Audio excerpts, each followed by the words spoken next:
E aí, queridos amigos, tudo bem? Eu sou Bruno Sutter, sou o host de vocês do Summer Breeze, esse festival incrível que é o heavy metal moderno nos festivais europeus. Isso é o que você vai ver aqui no Brasil nos próximos dias 29 e 30 de abril. Hoje eu tô com essa sumidade, esse mestre, o sabe-tudo, a enciclopédia do nosso rock em geral. Ricardo Batalha. Aí, Ricardo. Tudo bem, Bruno? Beleza? Beleza, irmão. Tranquilão. Ele também que manda soltar e manda prender lá na Road Crew também. Cláudio Vicentinho fala, eu tô ocupado com Batalha.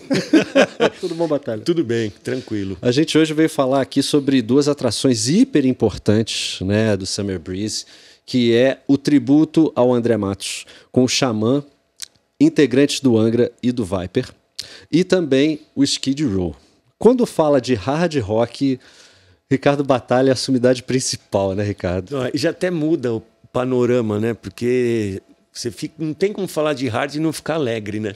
É verdade, é verdade. Eu tenho o meu programa lá na Kiss, onde toda quarta-feira eu faço o dia da farofa, né? Que carinhosamente aqui no Brasil a gente chama de farofa. É isso. Você pode explicar pra gente novamente? Farofa? Pra quem não viu lá o programa que você participou lá do Banksy Kiss, por que no Brasil chamam o hard rock dos anos 80 de farofa? Isso daí foi uma coisa que surgiu mais no Rio de Janeiro. No Rio? Foi no Rio de Janeiro. E tinha um pessoal lá do Leblon, e aí tinha os bares Garota do Leblon, Garota de Ipanema, os bares, né? Uhum. E no Garota do Leblon ficavam os caras fãs de hard. Sim. Aí lá começou, vai lá que tem os caras da farofa, e começou por isso. Só que os caras do Leblon, do Garota do Leblon, eles não eram assim radicais de ouvir só hard. Então eu cheguei aí lá tomar chopp no lugar, o cara falando de Slayer. Aí sabe que você fala assim, nossa, meus caras aqui no Rio são diferentes. Porque nos anos 80 o pessoal era muito radical, né? Muito. Ou você era do time dos skinheads, ou você era do thrash. Do thrash. Como tem subdivisão dentro do heavy metal, né, cara? Tem muito. E assim, eu não sou contra, viu? Porque eu acho que para você identificar o público que vai ouvir, eu acho que vale a subdivisão, assim. Porque se nós falar é tudo metal, o cara vai achar que se a gente fala que é tudo metal, ele vai achar que vai ouvir um Judas ou um Iron. E daí, se você falar é tudo rock, para mim, quando fala rock and roll, vem o Elvis na minha Exatamente. cabeça. O Chuck Berry, o Little Richard, não vem o Crisium, sabe? Coisas assim. Tudo é rock. Tudo é rock. Mas para, sei lá, identificar, eu não sou contra, não, subdivisão. Não, também não. Inclusive, o Summer Breeze é um festival que engloba isso de uma maneira muito, muito plural.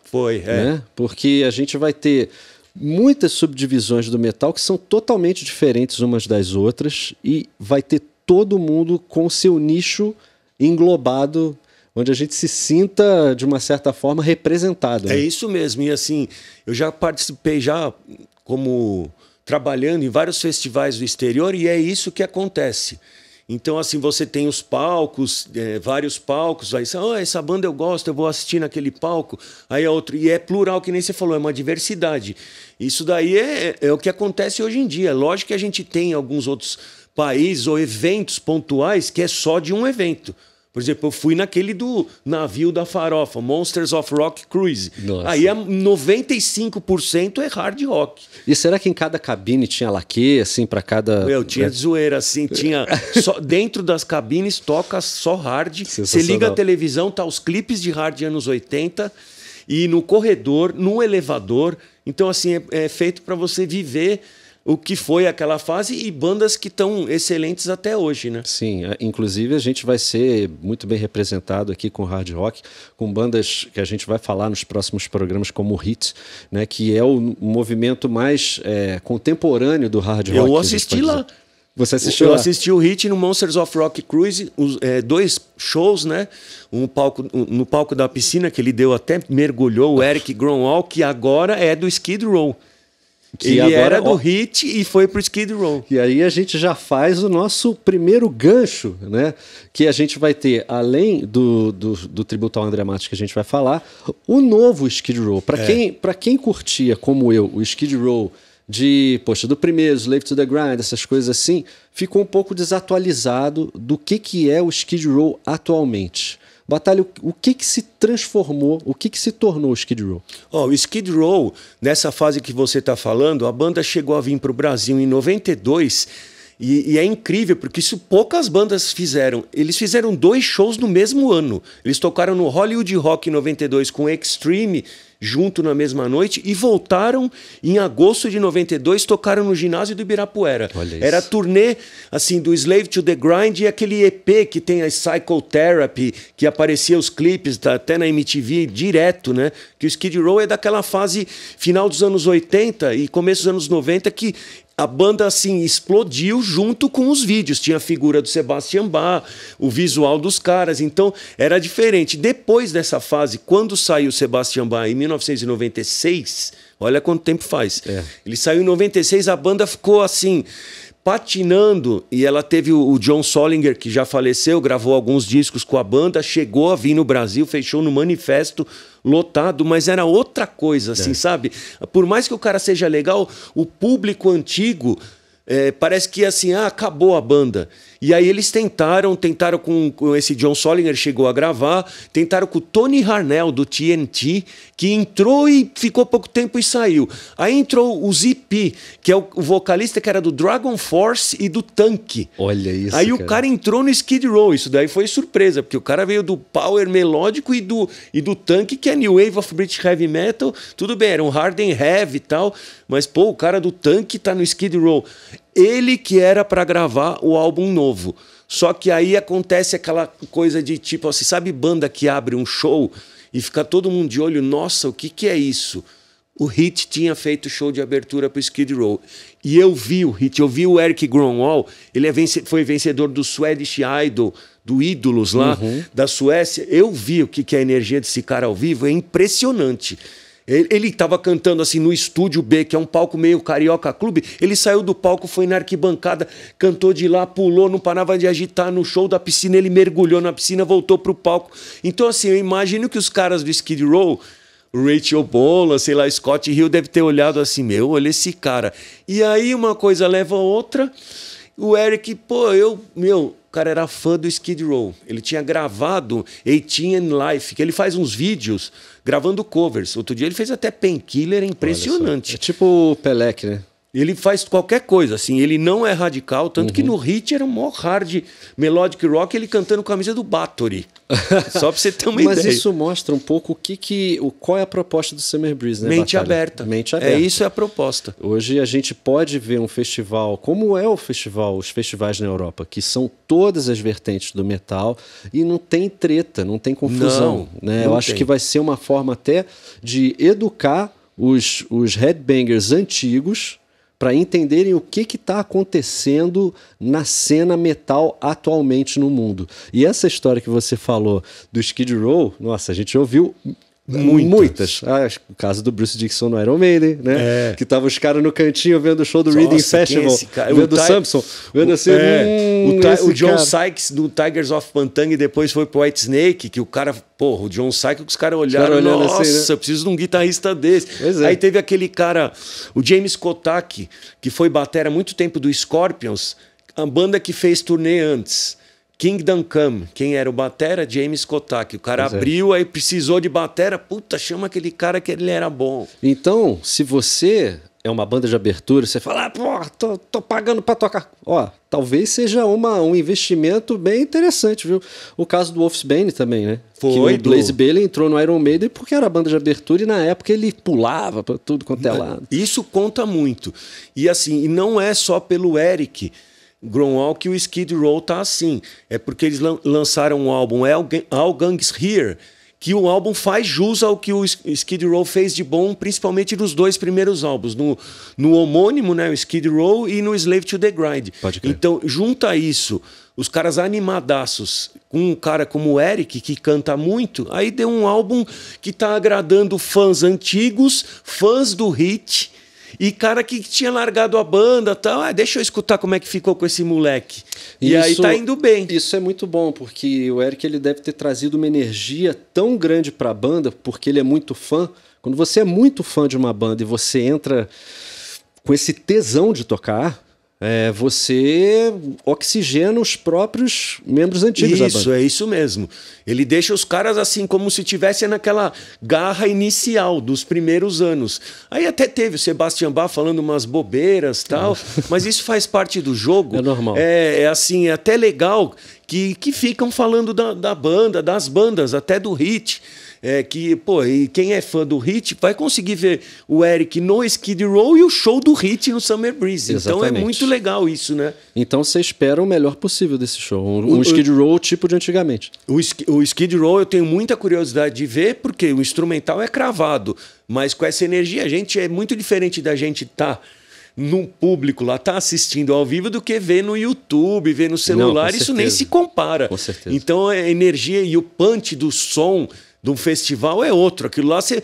Por isso que, Bruno, em festival os caras falam: como você aguenta a batalha?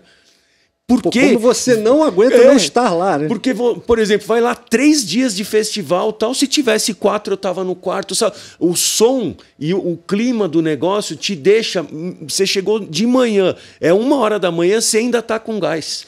Ainda mais com a estrutura que o Summer Breeze vai apresentar, né? Porque você não vai ter só aquele espaço para o show, acabou, vamos esperar outra banda. Não, as bandas são simultâneas e tem uma experiência incrível, porque vai ter a parte de gastronomia, vai ter a parte para as crianças, vai ter feira geek. Feira de vinil. Feira de vinil. A feira de vinil eu já tô lá para... O cara tem que tomar cuidado. Dependendo do que vai agitar, tem que deixar guardadinho ali do lado. Tem área de descanso, que é uma coisa que às vezes precisa. Muitas coisas que foram mesmo importadas da experiência do que é você estar em festival da Europa, que é assim mesmo. E não é uma coisa que a gente está acostumado aqui no Brasil. Não, eu até brincava, eu fui no Dynamo na Holanda, tinha tanta barraca de merchandising, né, os stands, que eu falei: se o cara entrar com uma bermuda e de chinelo, ele sai com o visual de rock e de metal do que ele quiser. Se o cara quiser sair black metal, ele sai. É gótico, é hard. Até com as pinturas de corpse paint. Sai daquele jeito. O cara chegou de chinelo e bermuda, porque é uma experiência. Você vai... Eu mesmo fui visitar. E outra, você tem o schedule, né? Você procura, essa banda eu não posso perder. Aí, às vezes, o cara vê um pouquinho da outra que ele não conhece tanto, tem curiosidade, aí vai comer, aí vai descansar, aí ele entra para comprar coisa. Isso é normal em todos os festivais. E a gente não está acostumado com isso. Inclusive, eu peguei até aqui a minha cola para ver que o Skid Row vai tocar no Hot Stage por volta mais ou menos das 3h15 da tarde. Antes disso, no Ice Stage, às 2h10, vai ter o tributo ao André Matos. Que nunca é bom, assim... vai ser logo anterior. É sempre bom homenagear o André Matos, lembrar do nome dele, porque ele é um ícone do nosso metal. O maestro do rock vai ter também no Summer Breeze a exibição da segunda parte do documentário, e nunca é demais homenagear o André Matos, assim como... Porque ele é um ídolo do Brasil pro metal mundial. Exato. Então, assim, a gente vê homenagens até hoje pro Leme, pro Dio, muito merecidas. Pro André Matos no Brasil tem que ter, e se tiver 200 homenagens, vai precisar de mais, sabe? Batalha, eu sou suspeito para falar, porque o André, na medida do possível, como eu sempre falo, na medida do possível, eu era amigo do André, porque o André era uma pessoa muito reservada. Dentro dessa forma meio ermitona de ser do André, ele gostava muito de mim. E eu comecei a estudar música erudita por causa do André, quando eu ouvi o Holy Land pela primeira vez. Tava lá André Matos, tenor. E eu tinha 16 anos, eu vi aquilo, eu fui... Nossa, entrei para música renascentista, inspirado pelo André. Mostrei isso para ele na época, ele ficou hiper emocionado, porque eu usava aquelas roupinhas rococó do Holy Land, e eu usava aquilo para me apresentar para cantar música renascentista mesmo. Cheguei aí para Argentina para cantar na Casa Rosada, e eu falava isso com o André, ele falou: poxa, cara, você, dos meus pupilos, você é o que mais levou a sério isso. Então, o André foi muito responsável pela minha educação musical. Ele é uma pessoa importantíssima para o Brasil por ter colocado o power metal brasileiro em evidência, né? Com Angels Cry, até com o Theater of Fate, com o Viper, os 2 primeiros do Viper que ele participou. Inclusive, ele até gostaria de ter gravado o Evolution, que ele falou para mim isso daí várias vezes. E, eu tive o privilégio de ser hold, você falou do Holy Land, eu era hold da banda na época, então eu via isso que ele fazia todos os dias. Nossa, cara, e uma turnê na Europa grande, coisa assim. Deu para ver o quanto ele era amado, o quanto ele era gentil com os fãs. Então, assim, ele merece essa homenagem. E vai ser um negócio muito legal. Com certeza. Vão estar, então, integrantes do Viper, do Xamã e o Rafael Bittencourt e também o Felipe Andreoli. O Felipe Machado, né, do Viper. Também. O Felipe Andreoli, baixista. Vai ser uma homenagem muito, assim, merecido. O André é o nosso maestro, é um dos grandes nomes do nosso metal. E é engraçado que às vezes eu falo né? Mas ele é. Mas sabe? Porque o legado permanece. Permanece. Foi o que eu costumo falar. Vai um ídolo, né? Morre um ídolo e nasce uma lenda. Porque o André, ele era uma pessoa muito cordata, muito educado, né? Tratava todos com gentileza. Teve um show que eu fui ver da turnê do Angels Cry, e acho que era Piracicaba, não lembro. E eu fui lá e eu vi, acabou o show, ele atendeu todas as pessoas. Isso com educação. Tu não via ele bufando, tipo, nenhum momento. Eu super cheguei educado a ver com todos. isso até a gente, assim, sei lá, quando você trabalha num show, ou você toca, ou eu trabalhando na equipe, pô, tem dia que você tá cansado mesmo. Enquanto não tivesse o último fã, a van não saía do lugar, o ônibus, o tourbus. Não era outra época, né? Não era coisa de celular, de foto, que isso nem tinha. Assim, que nem é hoje. Máquina, lógico que às vezes tiravam, vamos tirar uma foto e tal, mas era um lance de autógrafo mesmo. Até o último fã ele ficava. Isso vai ser uma coisa muito emocionante de ver, que foram os amigos de palco do André ali fazendo e prestando essa homenagem a ele. Vai ser muito bacana da gente ver. Tanto o show do Skid Row quanto o show do tributo ao André Matos vão ser no sábado, tá? O show do tributo ao André Matos vai ser no Ice Stage e o do Skid Row vai ser no Hot Stage. Um colado no outro. Acabou o show do André Matos, já vai começar imediatamente depois o show do Skid Row. Não precisa ter aquela espera toda. E o Skid Row, você falou da Kiss, aquela época que eu substituí você, foi inacreditável, porque tinha acabado de sair uma música nova do Skid Row, desse álbum, com o Eric, e me avisaram no WhatsApp, um pouquinho antes de começar o programa. Aí eu pensei, nossa, pô, tô no dia da farofa, né? Exato. Do Bem Que Se Quis. Pô, acabou de sair a música, aí eu falei pro locutor, o Babu. Eu falei, Babu, você quer botar o Skid Row novo? Faz 10 minutos que saiu. Quero. E aí a gente rolou. Isso que é o bom da internet, o bom da modernidade. Isso né? Então é um evento para você também que está assistindo aqui o canal oficial do Summer Breeze, que você entenda como que está funcionando o metal hoje em dia. Um festival plural, um festival que vai ter áreas incríveis, vai ser uma experiência muito bacana para você levar a sua família. As crianças vão se amarrar, a criançada. Vai ter parte de autógrafo também dos artistas. Isso é uma coisa herdada assim, de festivais do exterior, principalmente do Wacken, que eu lembro que assim, tinha até banda tocando, mas o público, o fã, ele tem as suas bandas preferidas. E aquele contato não é aquele que está lá na esquina, lá longe. O cara está na mesa aqui, autografa na sua frente, você passa, você interage com o seu ídolo, né? Então é uma coisa legal. E aqui tem tudo para dar certo, né? Eu tenho certeza. E tomara que realmente funcione essa ideia de que seja um evento todos os anos. Isso vai dar uma oxigenação muito grande para o nosso metal, para o nosso cenário. E vai ser muito importante para as pessoas entenderem e perpetuarem esse estilo que a gente ama tanto. Batalha, quero agradecer muito a tua presença. Valeu, obrigado. Obrigado por você ter vindo esse poço de conhecimento musical. Obrigado. E a gente se vê no próximo episódio. E se você ainda não comprou o seu ingresso para o Summer Breeze, corra, porque tá saindo igual água, uma experiência incrível, inédita no Brasil, um festival moderno de heavy metal, assim como acontece nos melhores festivais da Europa. Eu sou Bruno Sutter e você continue aqui no canal oficial do Summer Breeze. Valeu, até a próxima.